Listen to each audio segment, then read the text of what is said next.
अस्सलामुअलैकुम। मोहम्मद अज़हर सिद्दीक अपने programme mess views के साथ हाजिर खिदमत है। शाम 7 बजे प्रोग्राम आप देख रहे होंगे। आज आप देख रहे होंगे आवाज़ में गरज क्यों है।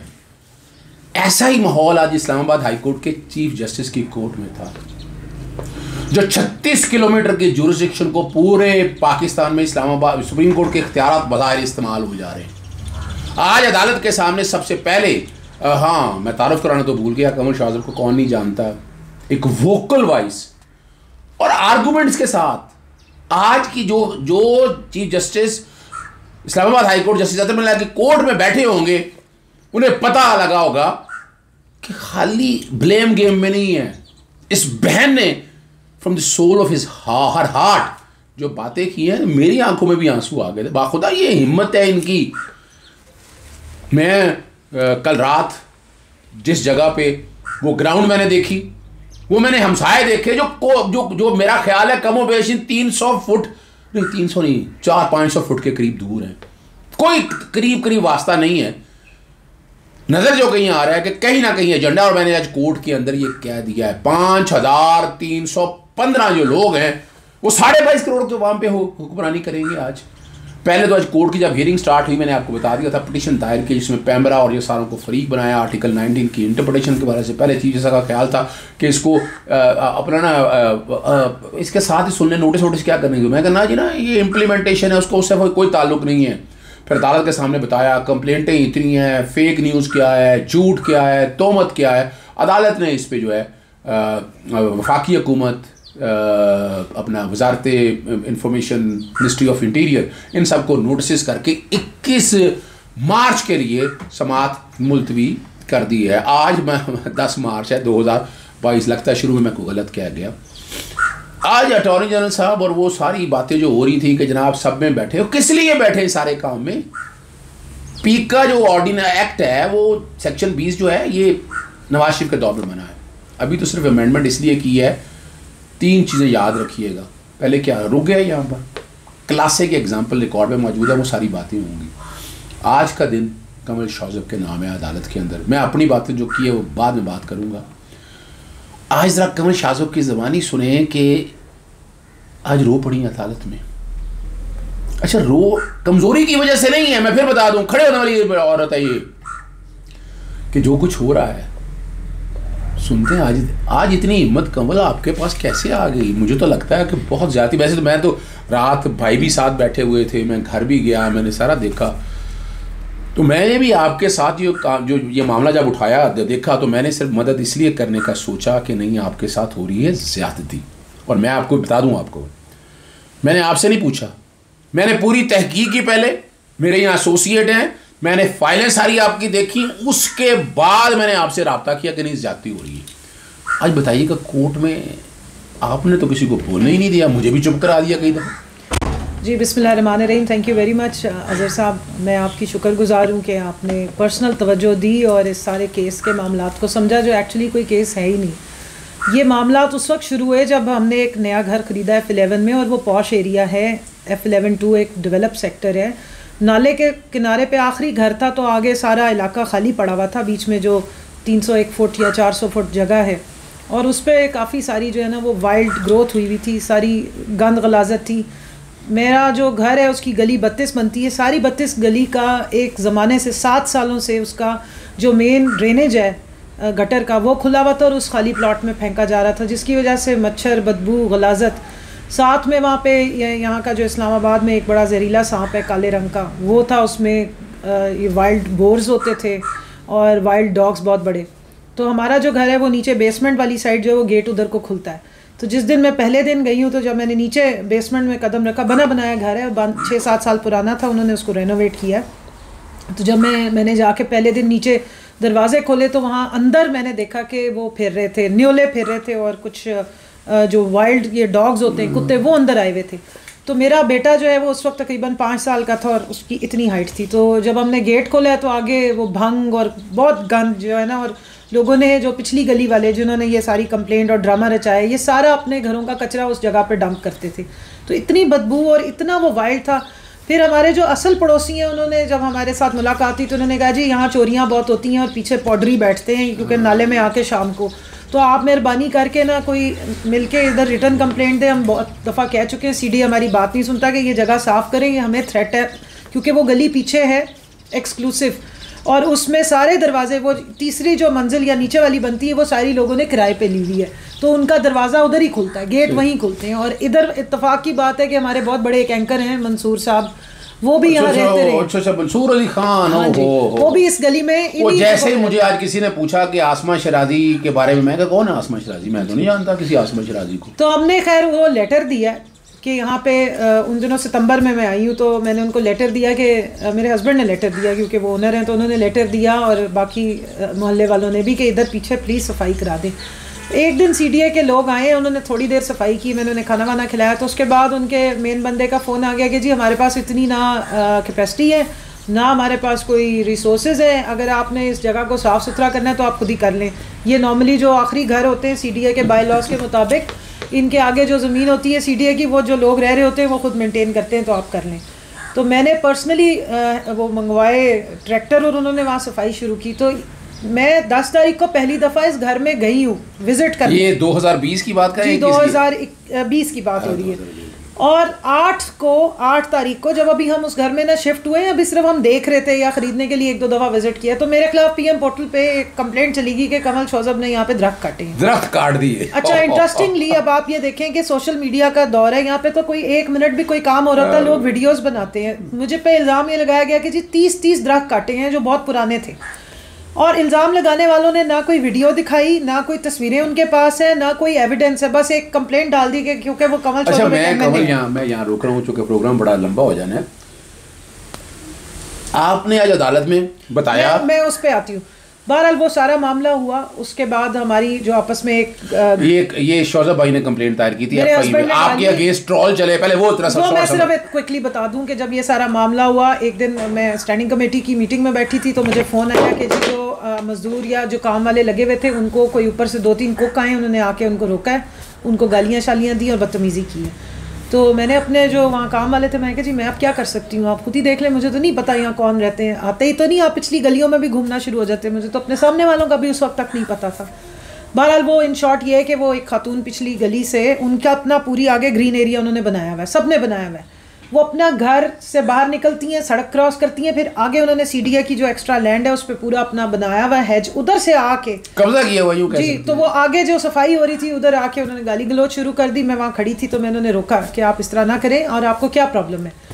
तो उसके बाद खैर वो गर्मा गर्मी जो भी हुई, जो उन्होंने बाद में बहुत ज़्यादा बयान की, तो अगले दिन मैंने जाके, बल्कि उसी दिन रात को जाके मैं गाड़ी पे बैठ के गई, क्योंकि हमारे घर से उस गली को जाने का रास्ता नहीं, वो आपने देखा भी, मैंने देखा सारा वो रास्ता। गाड़ी पे मैं गई हूँ, मैं एक प्रोग्राम में जा रही थी रिकॉर्डिंग, तो उनके हस्बैंड बाहर आए, उनको मैं कहा जी गलत फहमी हुई है, आप आके देख लें कि कोई ऐसा नहीं है। नहीं जी, ये वो सारी बात हो गई, माफ़ी तलाफ़ी, उसके बाद मैं वापस आ गई। 3 दिन और गुजरे हैं तो जनाब उन्होंने मेरे खिलाफ वीलॉग्स, तो उसके बाद सोशल मीडिया पे आना शुरू हो गया सारा झूठ, फिर उसके बाद उर्दू पॉइंट, तो पता नहीं कहाँ कहाँ मेरी तस्वीरों के साथ मेरे घर का एड्रेस पूरा चलाया गया, मुझे पूरा बदनाम किया गया। और मैं जब टॉक शोज में बैठती थी तो अपोजिशन के लोग मुझे बाकायदा रेफरेंस देके टारगेट करते रहे। तो उसके बाद हमने पुलिस में रिपोर्ट दाखिल कराई, उन्होंने कहा जी पुलिस नहीं बनती है, ये एफआईए का मामला, साइबर क्राइम में आता है। फिर एफआईए में हमने दरखास्त मेरे हस्बैंड ने दी, एफआईए ने अपनी पूरी जो काम करते हैं इंक्वायरी करके सारा प्रोसेस मुकम्मल, मैंने उनको कोई फोन नहीं किया, ना मैंने कोई इन्फ्लुएंस इस्तेमाल किया है, ना मुझे पता था, क्योंकि इनको इस बात। अच्छा, ये वाली एफआईए वाली चैलेंज कर दी, उन साहब ने नाम किया उनका रहमान साहब है जी। रहमान साहब का क्या ताल्लुक है इस एरिया से? रहमान साहब जी पिछली गली 33 नंबर में रहते हैं, वो ही जो जिन खातून के मियां हैं। हाँ जी, उन्होंने फिर पूरा चलाया कि जी मैं बूढ़ा शहरी, तो हमारे साथ ये कर दिया, दरख्त काटने का कहा। हाँ। फिर वो दरख्त काटने के हवाले से सीडीए की रिपोर्ट भी आ गई, पुलिस की भी रिपोर्ट आ गई, से कोर्ट ने रिपोर्ट मांगी, सीडीए ने रिपोर्ट जमा कराई, पुलिस ने ये कहा, और वो जगह मैंने आपको दिखाई कि यहाँ जिस इलाके से ये कह रहे हैं कि ये यहाँ से क्रॉस करके गई, झाड़ियाँ बीच में, यहाँ से तो कोई बिल्ली भी नहीं जा सकती, एमएनए कैसे गुजर के गई है। फिर मेरे पे उन्होंने इल्जाम लगाया कि इन्होंने जी बंदे भेज के मारा पीटा। तो मैं सवाल पूछना चाह रही थी कि अगर बंदे भेज के मारा पीटा था तो कोई मेडिकल, कोई तस्वीरें, आपने कोर्ट में भी कहा जाए, किसी को खराश आ जाए तो लोग वीडियोस बनाते हैं, इनके पास कोई एविडेंस। अच्छा, ये बताइएगा मुझे, ये बताइएगा यहाँ ये आपको कंप्लेंट वापस लेने का किसने कहा? ये जनाब जज साहब ने जिस वक्त सारा मामला बना, ये लोग कोर्ट में चले गए, जब एफआईए ने कार्रवाई शुरू की, ये कोर्ट में चले गए। कंप्लेनेंट मेरे हस्बैंड थे, रिस्पोंडेंट मुझे बनाया गया। और उस दिन से लेके आज तक मेरा नाम इस्तेमाल किया जा रहा है कि एक जो है पब्लिक ऑफिस होल्डर, एक MNA ने ये हरकतें की हैं। भाई कोर्ट का काम होता है, मैं MNA हूँ या मैं जो भी हूँ, लेकिन ना मेरे से आपने सवाल पूछे, ना आपने पुलिस रिपोर्ट देखी, ना आपने CDA की रिपोर्ट देखी, ना FIA की रिपोर्ट, और मेरे खिलाफ ये रिमार्क्स जो हैं वो अदालत के चीफ जस्टिस साहब खुद देते रहे हैं। मैं जिस वक्त इनकी अदालत में हाजिर हुई हूँ और मेरे जो थे काउंसिल, उनको इन्होंने कहा जी ये कोई तरीक़ेकार है, आप जाएँ बाहर जाके सेटल कर लें। हमने इनके कहने पे बाहर जाके उनके साथ फिर सेटल कर लिया, आपने सारी डैमेज, आपने मुकदमा दर्ज जो कराया वो भी वापस ले लिया, FIA में कंप्लेंट भी वापस ले ली, तो सारा कुछ। इस्लामाबाद हाई कोर्ट ये क्यों लेके बैठी? और 18 फरवरी को पिछले साल 2021 में हमने दोनों का जो बाहमी राजीनामा था, जिसकी सारे मीडिया पे खबरें चली हैं, वो इनकी अदालत में जमा करा दिया, जो उन्होंने आज तक उसको एक्नॉलेज नहीं किया हुआ। अभी तक वो केस फंसाया हुआ है, मेरे नाम से वो चलता है। हर दफ़ा चीफ जस्टिस साहब मेरे नाम से रिमार्क्स देते हैं कि जी देखें एक MNA ने अपने ऑफिस का इस्तेमाल किया, असर रसूख इस्तेमाल किया और जी एक आम शहरी को डराया धमकाया। मसला उनको पीका से है, सिर्फ मुझे वो यूज़ करते हैं। आज अदालत में बताएं, हम जरा प्रोग्राम बड़ा लंबा हो जाना है बहन, हमारा अपना कवल। आज कोर्ट में आज जज्बाती क्यों होगी? आज आपने कहा, आप तो कहती नहीं कि मुझे भी यानी क्या स्पीक की इजाज़त दीजिए, क्या कहा आपने? फ्रीडम ऑफ स्पीच के वो बहुत बड़े चैंपियन हैं, मैं उनकी रिस्पेक्ट करती हूँ, लेकिन 1.5 सालों से ना मेरा केस सुनना गया। केस उन्होंने खुद ही कहा कि जी आप ख़त्म कर लें, वापस ले लें। जब सब हो गया, अभी तक वो केस फंसा के बैठे हैं और उसमें नाम मेरे टाइटल से चलता है। पिछली दफ़ा 24 जनवरी को इन्होंने इस केस पे 24 फरवरी को, आज 10 मार्च है, आपने फरवरी बोला था, आज 10 मार्च है। 24 फरवरी को इन्होंने रिमार्क्स दिए कि देखें जी एक एनवायरनमेंट का मसला था और एक MNA ने FIA को इस्तेमाल किया। उसके बाद रिकॉर्ड पे हालांकि रिपोर्टें सारी खिलाफ आ गई। उसके बाद एक बड़े नोन सहाफ़ी हैं और ये भी सबको पता है कि वो किस पॉलिटिकल पार्टी के लिए बहुत मुंह खोल खोल के बोलते हैं। रिजवान रजी की बात, रिजवान रजी और दादा जो अपने नाम के साथ लगाता हो, तो दादा तो बदमाश। आपने तो आज ट्रांसक्रिप्ट भी अदालत के सामने, आप तो CD भी लेके आई थी, आज आपने देखिए मतीउल्लाह जान वहाँ मौजूद थे, मतीउल्लाह जान ने, वही शहरी साहब भी वहाँ मौजूद थे। वो इस पूरी NGO ग्रुप का एक हिस्सा है जो पीका को टारगेट कर रहे हैं। और मुझे अब पता लगा है कि वो पिछले 1 साल से सारी सुलह सफाई के बाद मैं तो घर बैठ गई और वो मोहतरम हर दफ़ा इस केस के लिए वहाँ मौजूद होते हैं। और मैं आज अदालत से ये सवाल पूछ रही थी कि क्या बूढ़े शहरी और जवान शहरियों के जो कॉन्स्टिट्यूशन ऑफ पाकिस्तान में क्या फ़र्क हकूक़ बताए गए? क्या ये बताया गया कि बूढ़ा शहरी झूठ बोले, मक्कारी करे, दूसरे पे इल्ज़ाम लगाए, किसी की इंटेग्रिटी को टारगेट करे, उसकी ईमानदारी को टारगेट करे, उसको डिफेम करे, तो उसको अदालत सुनेगी और दूसरे बंदे को नहीं सुनेगी क्योंकि वो एक पार्टी का MNA है?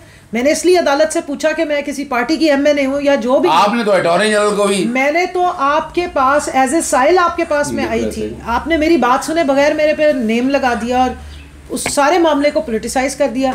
अटॉर्नी जनरल साहब को वो बार बार एड्रेस कर रहे थे, अटॉर्नी जनरल का उस सारे केस से क्या लेना देना है? मसला सारा ये है कि प्रॉब्लम पीका से है, नाम मेरा इस्तेमाल करके तो जो पंचिंग बैग मुझे बनाया हुआ है, और मैं जज्बाती इसलिए हुई कि मैं 1.5 साल से ये टॉर्चर बर्दाश्त कर रही हूं। वो आपकी बात के बारे में मैं नहीं बर्दाश्त कर सकता, जो अल्फाज थे मेरी कैरेक्टर असैसिनेशन की, आज आपने कोर्ट में कहा ये मेरे हस्बैंड के ऊपर झूठे इल्जामात लगाए गए, हमारी इंटेग्रिटी को, हमारी क्रेडिबिलिटी को इस मुआशरे में डैमेज किया गया। मैं एक कंजर्वेटिव फैमिली से ताल्लुक रखती हूँ। आपने तो कहा कि पाकिस्तान में रह रही हूँ, मैं अमेरिका में तो नहीं रहती, मेरे जवान बच्चे हैं, मेरा बड़ा बच्चा यूनिवर्सिटी में जाता है, उसके लिए कितना प्रॉब्लम है, वो अपने दोस्तों को इधर उधर कैसे मेरे बच्चे फेस करेंगे जब इस किस्म की बातें मेरे सामने चलेंगी। तो मैंने अदालत से सवाल पूछा कि आप ये समझते हैं कि फ्रीडम ऑफ स्पीच के चक्कर में हमारे जैसे बैकग्राउंड के लोग, जो जिनके ख़ानदानों में कोई पॉलिटिशियन नहीं रहा हो, मिडिल क्लास फैमिली से पढ़े लिखे लोग जो हैं वो सियासत में ना आया करें, इसका ये मतलब है। और ख़ास तौर पे ख़वातीन बिल्कुल भी ना आया करें, क्योंकि उनकी आपने टैगिंग करनी होती है, उनकी आपने इज़्ज़तों की धज्जियाँ उड़ानी होती हैं। वो शादीशुदा हो तो उन पर ट्वीट्स की जाती हैं कि जी इनका अफेयर हो जाएगा तो फिर ये शादियाँ करेंगी, मतलब आप यू नेम इट। और जज साहब पे मैं हैरान हो रही थी कि वो मुस्तकिल कह रहे थे पॉलिटिकल पार्टियों के वर्कर्स, भाई पॉलिटिकल पार्टियों के वर्कर्स आपने क्लियर हमारे कंट्रोल में थोड़ी है। नहीं कमल, आपने आप देखे ना, आज नाज़रीन ये मैं बताता चलूँ, कमल ने आज ना क्लियर किया कि ये कोई पॉलिटिकल इशू नहीं था, उनकी ज़ातियात पे ये वाला इशू था, एक प्राइवेट था। और इसीलिए मैंने फिर आज कोर्ट के सामने बताया और एक बड़ा ज़बरदस्त सवाल किया, कमल ये बात नहीं कर रही कि जो मेरे पे इल्ज़ामात लगाएंगे अगर कोई नहीं करेगा तो कल जाके कत्ल कर दूँ उनको। और मैंने फिर अदालत को बताया कि इस तरह के वाक़े बहुत मौजूद हैं कि जब आपको इंसाफ नहीं मिलेगा तो ये हाल तो होगा। फिर यह भी बताया कि दीन इस्लाम के अंदर तोहमत की सजा कोड़े मारना है। जो इल्जाम लगाया वो तोहमत है। मैं फिर बता दूं आपको, वो जो इल्जाम सारे लगाएंगे वो तोहमत के ज़िम्मे में आता है। अजहर भाई, मैं यहाँ इतना ज़रूर कहूँगी कि हम जब ख़वातीन पॉलिटिक्स में हमारे जैसे बैकग्राउंड की आती हैं, हमारे ससुराल भी हैं, हमारे दादके नानके भी हैं, मामू चचा ताया भी हैं, हमारे बच्चे भी हैं और एक्सटेंडेड फैमिली से हम निकल के आए हैं। हमारा निकल के आना भी एक पूरे माशरे को चैलेंज था कि हम जैसे लोग निकल के सियासत में आए हैं।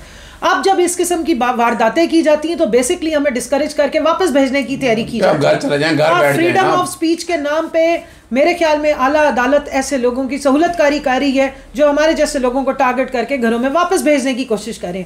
मैंने इसलिए बात की और मैंने सही बात की क्योंकि मेरे मामू या ताया या चचा इस ऐसी बात पर किसी को बेशक उनके अंदर पूरी कैपेसिटी है कि वो जाके कत्ल भी कर सकते हैं कि हमारी बेटी पे ऐसी बात क्यों की है।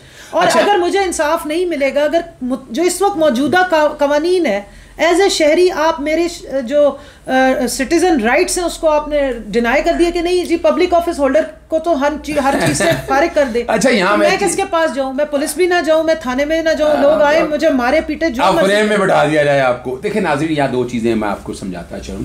आज कोर्ट के सामने आया, जो स्टेक होल्डर हैं उनको सुनना है। मैं ये सारा कुछ सुनता रहा, कौन से स्टेक होल्डर को? ये डायरेक्ट करेंगे कोर्ट को, ये बताएंगे आगे कानून कैसा बनाना है। कानून काम आपका पार्लियामेंट है, पार्लियामेंट सुप्रीम है, अदालतें भी कानून बनाने से रोक नहीं सकती हैं। 3 सवाल जो मैंने अदालत के सामने रखे हैं वो बहुत ज़रूरी है आप लोगों के समझने के लिए। और कमल ने आज मोडेस्टी ऑफ ए वुमेन के ऊपर यानी आप तोहमत लगा रहे हैं, आर्टिकल 9 और आर्टिकल 14 के हवाले से बात क्लियर की। आर्टिकल 19 की कैप है, क्या है? आर्टिकल 19 बैकग्राउंड पे चल रहा है, सब्जेक्ट टू रीजनेबल रिस्ट्रिक्शन है, क्या है? In the interest of glory of Islam, क्या इस्लाम इस बात की इजाजत देता है?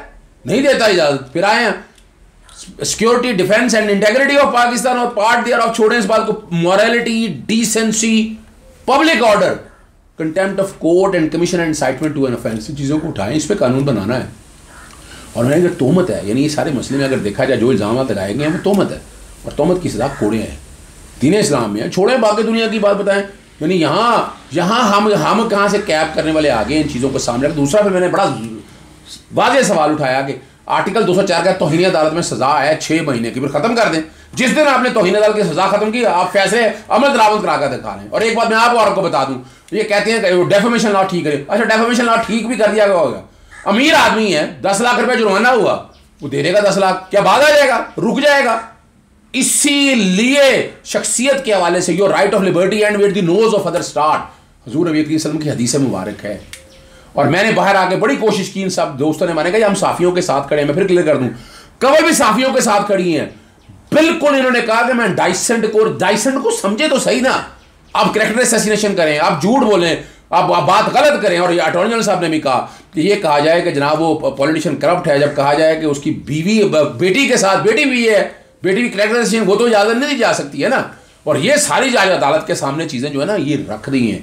और उन्होंने अब कई ऐसी बातें हैं, मैं रेस्ट्रेंट शो कर रहा हूँ। इस बहन ने, कमल ने, आज आप लोगों की आवाज़ बनी 2.5 करोड़, मैंने कहा मैंने 22.5 करोड़ की आवाम की आवाज़, कि आप सिर्फ ये 5315 लोग जो हैं, ये लिबरल जो समझते हैं मादर पिदर आज़ादी पाकिस्तान में नहीं हो सकती, ना दीन में है, ना आइन में है, ना कानून में है, ये बात याद रखिएगा। और ये मंडे और कमेटियाँ बन रही हो, कमेटियाँ किस बात की ज़रूरत है भाई? कमेटियाँ किस बात की ज़रूरत है? इसके अंदर कानून बनाने का पार्लियामेंट का काम है। खुद कहते हैं पार्लियामेंट के सामने जाएं, पार्लियामेंट देखें आप। और ये अच्छा, जैसे ये भी कहा कि सेक्शन 20 जो है ना वो तो पुरानी गवर्नमेंट ने बनाया है, तो फिर उसमें क्या है, या आज ही क्यों मसला बन गया है? मसला इसलिए बना कि वो काबिल ज़मानत था, रुक नहीं रहा। कि ये हमारी बहनों के साथ, क्या सुमेरा के साथ नहीं हुआ? क्या जवेलिया के साथ नहीं हुआ? क्या सिंथिया रिची के साथ नहीं हुआ? और कई बहनों के साथ ये सारे मामला हुए। कुछ हो सका, शिफा यूसुफ का केस है, मलिया हाशमी के साथ, या हमारी जर्नलिस्ट बहनें हैं, हमारी बेटियों बहनों की तरह जिनके खिलाफ ये सारा कुछ होता रहा है। तो ये बारिश का पहला कतरा है कमल शाह, जब याद रखिएगा। और हिम्मत करके अदालत में आए, अदालत के सामने उन्होंने बातें अपनी सारी क्लियर की। और जहाँ तक ये बात है, मैंने सारा देखिए, मैं एक स्टूडेंट ऑफ लॉ भी हूँ और मैं ह्यूमन राइट एक्टिविस्ट भी हूँ। इन्होंने जो बातें की हैं, मैं सारा इनका घर आसपास सारी मैंने चीज़ें देखी हैं, ये ज़्यादती हुई है इनके साथ। और जो लोग भी उसके पीछे, याद रखिएगा, इस तहकीक को तो पता लगेगा कि वो लोग हैं, ये बोलती हैं टीवी पे आकर, एक अपनी पार्टी लाइन ली हुई है, इनकी पार्टी में कितने कैसे लोग हैं ये, और फैक्ट्स एंड फिगर के साथ आती हैं। तो ये सबसे आसान काम है। कि उस पर तोहमत लगा के उसके आवाज़ खामोश करा दो। तो ये नहीं आर्टिकल 19 की एनफोर्समेंट के हवाले से अब चीज़ें सारी ना। और इन्होंने कहा कि पार्टी डिफेंड का इशू है ही नहीं ये वाला। उन्होंने कहा जी पार्टी पॉलिटिक्स है, पार्टी आके ये करती है, पार्टी का। तो उन्होंने कहा मेरा तो पार्टी से कंसर्न नहीं, तो मेरी ज़ात के हवाले से बात है। पार्टी में पॉलिटिकल अगर ग्रुप बनाए हुए हैं वो बनते रहे। जैसे अतर मिलाना साहब ने कहा कि जनाब वो मेरी ज़ात के बारे में, मैंने कहा ये गलत हुआ। कहता मुझे कोई फ़र्क नहीं पड़ता, लेकिन बाकी जजिस तो है ना।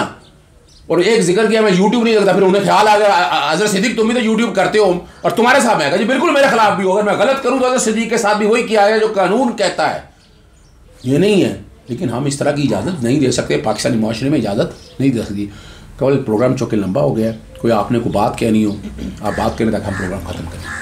मैं ये समझती हूँ कि इसको सियासी मसला नहीं बनाना चाहिए। हाँ बिल्कुल ज़बरदस्त। मैं बतौर MNA अदालत में नहीं गई थी। अदालत को इस चीज़ से कोई फ़र्क नहीं पड़ना चाहिए कि उनके पास कौन आया और किस पार्टी से आया। उनको ये देखना चाहिए कि उसका मैटर क्या है। अदालत कानून जो है इसीलिए अंधा कहा जाता है, और अगर कानून अंधा ना रहे और उसकी आंखों पे से पट्टी हट जाए और वहाँ PTI या नून लीग नज़र आनी शुरू हो जाए, तो फिर मैंने तो आज जस्टिस साहब को कहा कि फिर आप इस चीज़ को पोलिटिसाइज करें और आपकी मुझे बाइसेस नज़र आ रही हैं। बराए मेहरबानी आपने तो गालबन बाइस का लफ्ज़ भी इस्तेमाल कर दिया। आप मुझे बतौर MNA नहीं, मुझे बतौर पाकिस्तानी शहरी और एक इस माशरे की खातून जिसके साथ ये ज़्यादती हो रही है उसके तौर पे लें और मेरा केस जो है उसको सुने और मेरिट्स पे सुन के। और मैंने तो केस वापस ले लिया है, अब उसको फंसाने का क्या मकसद है और मेरा नाम इस्तेमाल करने की ज़रूरत नहीं है। मेरी हुकूमत को मेरे नाम से ब्लैकमेल ना किया जाए। बहुत शुक्रिया कवल की बातें सारी सुन रही, कई चीज़ें ऐसी हैं नहीं बात की।